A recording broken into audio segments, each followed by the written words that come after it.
nomme Jean-Christophe Drogo et je suis de Timanamouin. Mon domaine, c'est de l'agriculture. Sachez que nous sommes au village, il n'y a pas de petit déjeuner comme ça. Donc, si je me réveille, après avoir lavé mon figure, je pars dans mon élevage pour donner à manger à mes porcs, aller voir mes arbres, faire ce que je peux avec ceux qui sont là-bas. Je peux dire que moi, mon base, c'est la porcherie. Je fais un peu de la pisciculture aussi.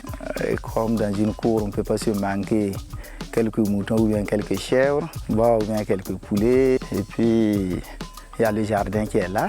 Je produis aussi des arbres. Ça veut dire qu'il y a des manguiers, des tangélos. Nous aussi, nous essayons de vivre avec.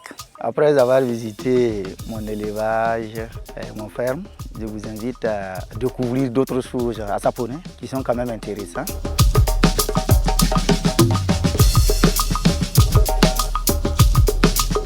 Je vous souhaite la bienvenue au musée ethnographique de Saponey qui se trouve dans le village de Kouarma, à côté du barrage. Ici, nous sommes à l'hôtel de la guérison. Nos grands-parents et nos arrière-grands-pères et nos parents se traitaient à base de plantes. Donc, quand vous étiez malade, vous venez avec le poulet, on égorge et puis on vous donne le contenu. Soit vous devez boire, soit vous devez vous laver ou vous devez vous rincer. Ça dépend de quel mal vous aviez. Et là, nous sommes à la statuette de fécondité. Ceux-là qui n'avaient pas d'enfant venaient auprès de la statuette l'implorer pour avoir un enfant. Et quand vous avez l'enfant, vous devez revenir. Si vous dites, bon, aide-moi si j'ai un enfant, après je vais venir avec un coq. Si tu gagnes, tu reviens avec l'enfant, avec le coq, et puis maintenant, on le remercie. Ici, c'est la forge. Et c'est là on extrait le fer. On le travaille à l'enclume. Il y a le marteau piqueur, il y a le marteau qu'on appelle le zanré. Et lui, sa particularité est que quand vous perdez un être cher, et on ne sait pas comment vous l'annoncer, on le déposait devant vous. Donc ça veut dire que vous avez perdu un être cher. Mais c'est qui? On vous prépare à recevoir la mauvaise nouvelle. Et même s'il y a le tonnerre, c'est avec lui là qu'on arrive à départager. La meule, ça permet à la femme de se défouler. Quand elle fait des histoires, soit avec son beau-frère, avec son beau-père, ou c'est à sa belle-mère, c'est en écrasant qu'elle se défoule. Et l'homme n'a pas le droit de dire quoi que ce soit. Quand elle est à la meule, elle peut tout dire. Mais l'homme n'a pas le droit d'intervenir.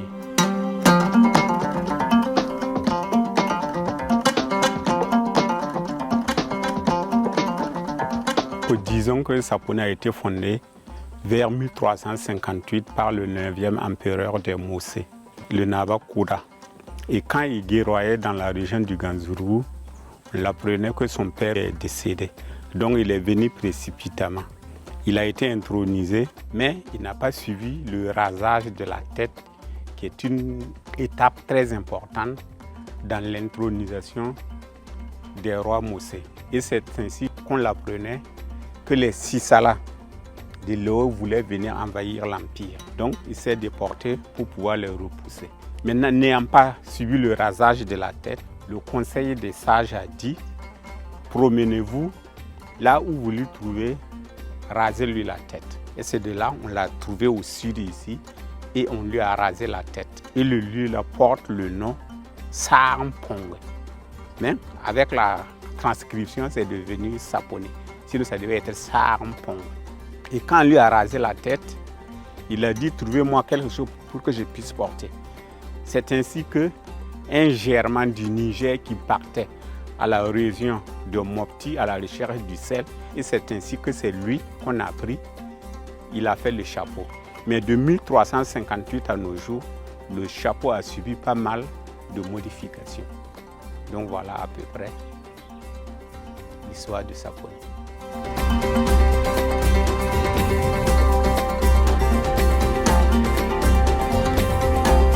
Ici, nous sommes au niveau de la coopérative de producteurs de sapo de Saponey. En fait, la coopérative vient de voir le jour il y a une année de cela. Dans l'ancien temps, tout le monde connaît Saponey à travers même le nom de sapo. Maintenant, c'est labellisé. Le monde même entier connaît le sapo. Donc, soyez la bienvenue au niveau de la coopérative.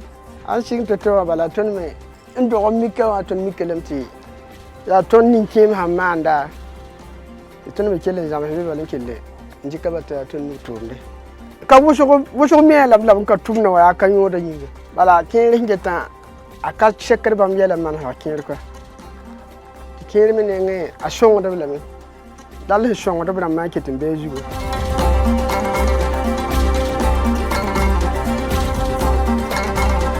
Ici nous sommes au centre de formation métier et nous sommes avec le fondateur de ce centre. C'est en octobre 2021 que nous avons ouvert le centre avec 48 apprenants, tout confondus.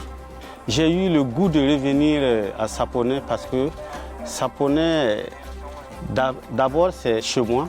Ayant travaillé vraiment pendant 23 ans dans les différentes localités du Burkina Faso et même à l'extérieur, j'ai jugé que si je le faisais ailleurs, ça va rapporter, mais chez moi, ça va rester.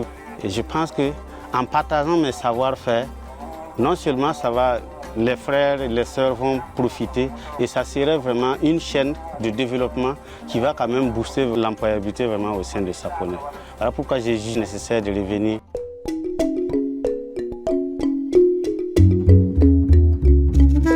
J'apprends la couture. Ça fait à peu près 8 mois comme ça qu'on a commencé. Je compte ouvrir un atelier. Comme ce n'est pas encore terminé, on n'a pas de lieu fixe d'abord. Ce qui me plaît, surtout au village, vous voyez, au village, il faut se battre. Bon, bien vrai, beaucoup disent que pour gagner, il faut les moyens, mais pour moi, il faut avoir le courage. Parce que souvent, le moyen ne travaille pas. C'est l'homme qui travaille. Et si vous n'avez pas le courage, l'ambition de travailler, vous ne pouvez pas gagner. Et quand on prend la saison pluvieuse, il y a l'agriculture qui est là. Que malgré tout, on peut gagner ce qu'on peut gagner. Il y a le maraiculture qui est là. Bon, donc pas mal d'activités au village comme en ville aussi. Dans la journée comme ça, je peux revenir même dormir dans mon élevage ou dans mon jardin comme ça. Parce que ça me fait du plaisir. Surtout avec les porcs, quand tu es là et surtout s'il y a des petits, tu les donnes à manger, tu regardes là. Bon, c'est amusant. Voilà, souvent, je suis trop fréquent à la maison. Nous, on conseille les gens pour faire de l'élevage, il faut que tu ne sois pas paresseux.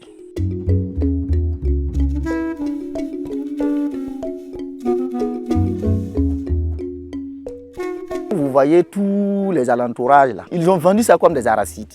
C'est grave. Et si vous prenez la commune de Saponay, bon, je pense que chaque fois ils en parlent, hein, avec l'approche de Ouaga, ça ne va pas du tout.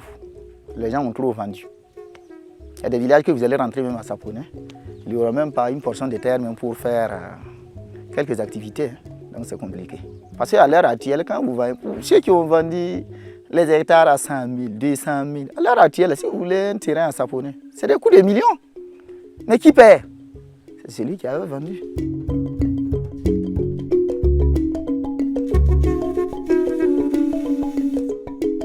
Et c'est ici que je vais vous laisser et puis vous dire au revoir et bonne traversée. Merci bien.